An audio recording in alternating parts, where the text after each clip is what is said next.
to Fantastic History. I'm Sarah. And I'm Clay. We're a husband and wife duo who enjoy telling each other about amazing events, people, and mysteries throughout history. Now, I've got a bit of an odd one for you this week. Okay. Join me, if you will, in the year 1869, where two newspapers have a serious rivalry going on that crescendos with one of them writing an inflammatory piece about how Napoleon sucked as a person and a leader. Oh, my. Yeah. Scandal. I know. Now, why this needed to be front page news almost 50 years after Napoleon's death is a mystery to me. But things got heated.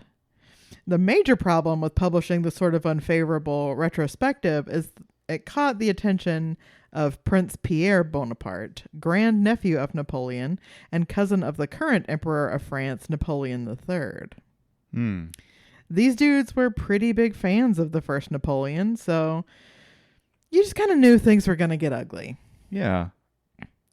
Now, Prince Pierre then penned a letter to the editor for the rival paper. And if you're wondering why I'm not giving the names of these papers, it's because I cannot pronounce them. Oh, okay. Because they are extremely French. So a little bit more difficult than Leato? Right, yeah, a little bit. Yeah, and also tougher than like Prince Pierre. Yeah. Which is pretty easy. The Paris Times. Well, yeah. If you listen to the episode about the Second Tour de France, you will know that my pronunciation of French is quite poor. Gave it a shot, but it's difficult, and it's just names, whereas titles of papers, I'm sure, is nearly impossible for us. It's kind of irrelevant to the story too. It doesn't really matter what the names of the papers were. Gotcha. But so Prince Pierre writes this letter, ripping the other paper a new one, calling them cowards and traitors, etc., etc. And one of the owners of that first newspaper that printed the meanie piece there was Pascal Grousset. He was one of the, and by the way, I'm not going to try to do a French accent to let's move on with our lives. Okay. So he was one of those guys the newsies were rallying against. He was like a European version of a Pulitzer or a Hearst who owned lots of papers all over the place. But so Prince Pierre's outraged letter to the editor still made it to Pascal's desk, and he was pissed. No doubt. Like Hamilton versus Burr sort of pissed. Okay. He demanded satisfaction. Uh-oh. Oh, yeah. Now, I really don't think we've yet to make it an entire month on this podcast without mentioning Hamilton. And by we, I mostly mean me. Only you, I think. Well, whatever. I'm not going to apologize for it. It's really good, and I honestly just want to talk about Lin-Manuel Miranda all the time. Yeah. But more than that, in its own way, having seen Hamilton gave me, and Clay, I assume you too, a better understanding of how duels actually worked back then. Yeah, I guess so. Although I'm assuming there was a bit of sensationalization or changing a bit to make it a little more interesting. Yeah.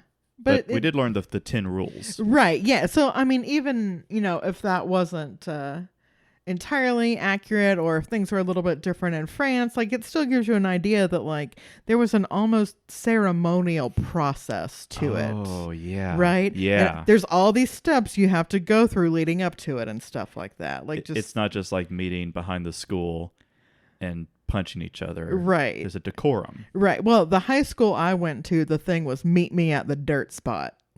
If you heard somebody, if these two people are getting heated, and I say people, it was always boys. Two boys getting heated out in the courtyard at lunchtime, and one of them yells, "Meet me at the dirt spot." You know that they're waiting. It was right off property in the graveyard across the street from our school. Oh. There was this huge dirt patch, and that was I'm demanding satisfaction. There's not going to be no principals there to break it up. I'm going to kick your ass. In the dirt spot. Meet me at the dirt spot in the graveyard. It was something. No kidding. Yeah. So one of the first steps in an actual duel, not teenage boys punching each other, once the demand has been made and then accepted, is that the participants have to pick a second. Yeah. You have to have your second there with you. So Pascal selected two journalists from one of his French newspapers, Ulrich de Fonville and Victor Noir. Let's pause for a second to let that marinate, because Victor Noir is an incredible name. It's a good name. Oh my God. Straight out of like a... He's like the French James Bond. There you go. Victor Noir. Like, that's just crazy. Like, I'm obsessed with it. It's a bit on the nose. Well, and could be because that wasn't his real name. His parents named him Ivan Salman. Okay. Which, I don't mean to be rude, but that's maybe not quite as epic of a name as Victor Noir. I would agree. Yeah, I wouldn't have the gall to bully somebody named Victor Noir, but Yvonne Salmon, like, give me a reason and I'll be merciless. Like, nah. I'll be meeting him at the dirt spot. Like, that's crazy. Anyway, so Victor and Ulrich headed to Prince Pierre's house to deliver a letter in which Pascal laid out a time and place for the duel. So that was, part of their responsibility as his seconds, was to get everything arranged. So can we take a pause just to verify? Yes. The whole reason for this disagreement is because of a letter that was critical of Napoleon I. Yes, who has been dead for 50 years. So it's just a critique. Yeah. That is spiraling. Mm-hmm. So Pascal actually accompanied them on this little excursion. But he waited outside while Victor and Ulrich went in. Now, as I understand it, it's supposed to be your seconds are going to meet with the other guy's seconds. So they're expecting not to meet with Prince Pierre himself, but to deliver the letter to whoever his second was. I looked all over the place and could not find out who the second was supposed to be. Okay. For Prince Pierre. Now, I would love to know what specifically was written in this letter, because it sent Pierre into a total rage. He started going off about how he should be speaking with Pascal directly, not these two lowly randos who, by the way, came into his house wearing pistol holsters. They came in armed. Okay. To his house to deliver this letter, and now he is pissed.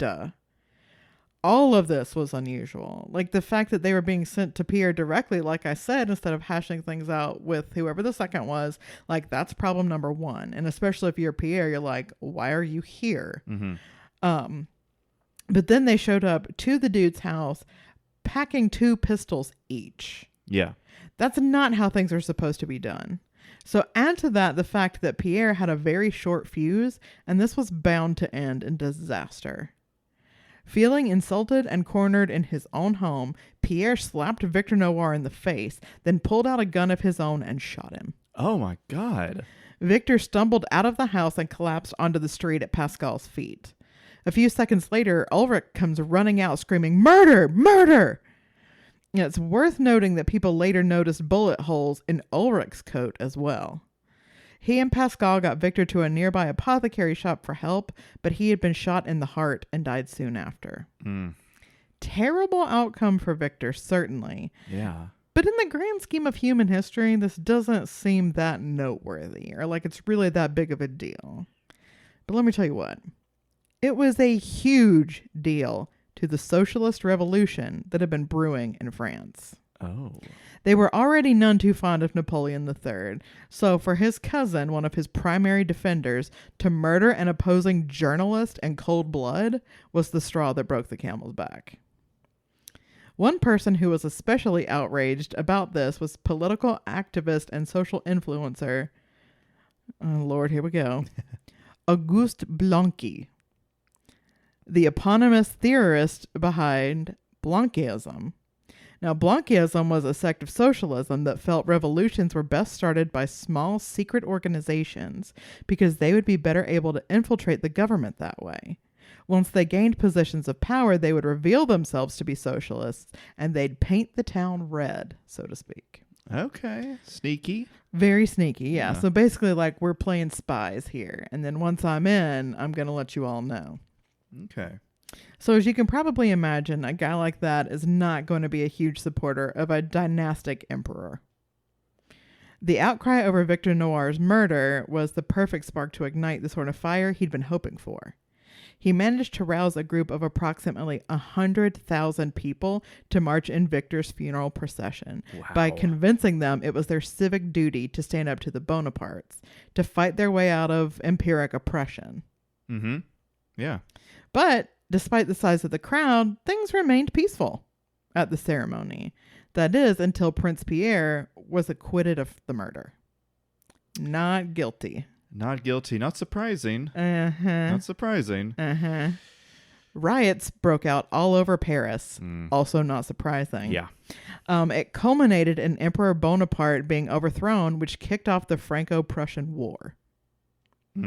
So let's take a moment to really look at this chain of events because it's wild. Somebody talks smack in a newspaper. Somebody else demands satisfaction. That person gets pissy and kills one of his opponent's seconds. And now we are literally at war for 6 months. Man. I mean, sure, that's a little like saying that the assassination of Franz Ferdinand caused World War I, when there was obviously a lot of other stuff at play leading up to that pivotal moment. But it's also impossible to deny that this random journalist ended up being tremendously important in the revolution that ended the reign of the Bonapartes once and for all. Yeah, you're right. Right? I mean, there's no way around it, really. Yeah. Victor Noir's death was a flashpoint. He became an iconic symbol to everyone who supported the eventual establishment of the French Third Republic. To honor his historical significance, his body was moved to Père Lachaise Cemetery in 1891. Now, to anybody listening, and especially if you're like a ghoul like me, and you're like, whoa, Père Lachaise sounds familiar. Like, I've heard of the cemetery before. It's probably because it's the largest cemetery in all of Paris, and it contains the final resting places of many, many famous people, like composer Frédéric Chopin, singer Edith Piaf, novelist Marcel Proust and Oscar Wilde, legendary actress Sarah Bernhardt, and Jim Morrison of The Doors. Wow. Yeah, so a lot of famous folks there. Yeah. And so it was a big honor for him. So originally, Victor Noir had been buried in his village that he came from. Mm-hmm. But, several decades later, they were like, let's really do it upright. And they moved him to this huge cemetery with all these famous folks. So if everything I've already told you about Victor Noir has you thinking you understand why he's so memorable, I'm going to need you to think again. Again. So while it's true that he was more famous in death than in life, his grave is more famous still. What? This is how somebody like Victor Noir catches my attention, by having a famous tomb, right? Yeah, I mean, there are a lot of famous tombs. Yeah. The Taj Mahal. Sure. The pyramids of Egypt. Yeah. The pyramid in New Orleans that will be Nicolas Cage's. Tomb once he dies. Yeah, unfortunately. Couldn't take that from him. There is that. Uh-huh. But I'm assuming this is a little smaller than... It's not quite the Taj Mahal. Yeah. Okay. So his is one of those, kind of like what you see in Arwen's vision for Aragorn after his death, where it's basically like a very detailed statue of him that makes it look like he's laying on top of his own grave. You know what I'm talking about in this scene? Yeah. Okay, so it's one of those. So when Victor was moved to Père Lachaise, he was given that style of grave marker. So just a giant marble slab with a life-size bronze statue of himself laying down on top of it. This statue was made by sculptor Jules Dalot, who intended it to depict how Victor looked in death. So it's so detailed, it looks like a death mask of his face. Like, it's very detailed. So he even included Victor's hat on the ground beside him, like he dropped it as he fell, coming out of the house. The boldest choice Monsieur Dalot made, though, was to give Victor Noir a very obvious penis bulge. Like, very obvious. My man. So because of this, Victor Noir is now considered a symbol of fertility and good luck. What? Legend states that you have to first put some flowers in his hat that's there, like the sculpture of his hat that's there on the ground. You got to put some flowers in it. Okay. Then, so there's this whole, like, there's a menu of like things that you want from Victor, right? So if you want to get pregnant, you need to rub his right foot, like the tip of his shoe. If you want to get pregnant with twins, you need to rub the tip of his left shoe. Okay, like harmless enough, like weird, but okay. Yeah. But here's the thing. If what you're looking for is a more robust sex life or to experience greater sexual satisfaction, well, you need to straddle him, kiss him on the lips, and grind up on his bulge like you are in the club. Oh, my. Uh-huh. I'll post some pictures on our Instagram that show this, but Victor's grave is mostly that oxidized green color, like the Statue of Liberty. Yeah. But his feet, mouth, and of course, his penis bulge are all a bright, shiny copper, like those parts of his statue are brand new. Because they've been polished. All the time. Wow. Uh-huh. So this has been going on for many, many years, but the popularity of the ritual exploded after legendary burlesque performer Dita Von Teese did a photo shoot while performing the ritual. I want to say it was in 2004. Okay. So many women were coming to see Victor after that the cemetery decided to put a fence around him to make the grave inaccessible. Oh, no. The ladies were not having it, though. They loved them a bit of Victor. They would not be kept out. After a tremendous outcry for Père Lachaise to free the bulge, the fence was removed. So, hey, next time you're in Paris, if you're not into the Louvre and the Eiffel Tower doesn't impress you much, I think I know of another glorious monument that just might tickle your fancy. Oh, my God. Yep. So imagine Victor comes back through some method. And it's like, what did my death mean? Uh-huh. And we're like, well, you're considered a god now. Uh-huh. By some. Like, oh, wow. In what way? Well, but let me tell you this though. Like, what if they said, Victor, you're a god now. A god of what? A god of fertility. Okay, that's weird. Why is that a thing? But then they're gonna show him this picture of Dita Von Teese that I'll post this to Instagram. I don't feel like he'd be too upset. Wow, yeah, you're definitely gonna want to see this picture because it's hot stuff. It's hot stuff. That's a cutie pic, and there are several pictures from this photo shoot. So this has just become the thing now. This is the thing, yeah. And let me see. Oh, here's another one. This is not even anybody. This is not Dita Von Teese. This is just a lady doing the old ritual. I wonder who started this. And I tried to find that and I couldn't. Yeah. I'm not surprised. Yeah. Here's a picture of the shiny bulge. It is very shiny. It is, and the rest of him is very green. Oh man. Uh-huh. But I will say this. So when I was first looking at this, see, there's his face. Yeah. Before I read about what the ritual was. And I thought that his lips were like shiny and brass because people had been grinding on that too. Oh, well. Yeah. So I was like, whoa, my word. But no, that's just from kissing, like normal kissing with faces. Kissing. Yeah. Sweet little kisses. Sweet little kisses while they're grinding them. And rubbing his toe. Oh, yeah. If that's what you're into, you want those twins, girl. Touching toes.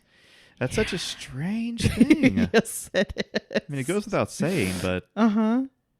He was chosen to be somebody's second in a duel. He got shot because some random prince was like pissed off with someone else over something Victor had nothing to do with. And now he's got Dita Von Teese like all up on it. Yeah. Okay. All these years later. Yeah. It just goes to show how creative we are as humans, right? Yeah, we are a very interesting animal with our little rituals and things. Yeah, very strange. So hey guys, thanks for tuning in, spending some time with us today. Hopefully you enjoyed that story, and if you did, please take a second to rate, review, and subscribe on whatever podcast platform you use. Do check us out on Instagram. We'll have some some pretty cool pictures this week that I'm very excited to share with you. They'll be slightly NSFW. They will be NSFW, but you know what? Dita Von Teese. So, if you're looking for those and you don't feel like Googling it, we are at Fantastic HPod on Instagram. You can also shoot us a message at fantastichistorypod@gmail.com if you know of any amazing events, people, and mysteries throughout history that you'd like us to cover on the show. Or if you know of like any other cool like graves, ghost stories, haunted houses, like spooky things that happen to dead bodies, like the cadaver synod, like anything that you're like, this is historical and fucking gross and ghoulish, I'm going to send it to Sarah. Please do. She'll love it. If you just want to say hello. Till next time, au revoir.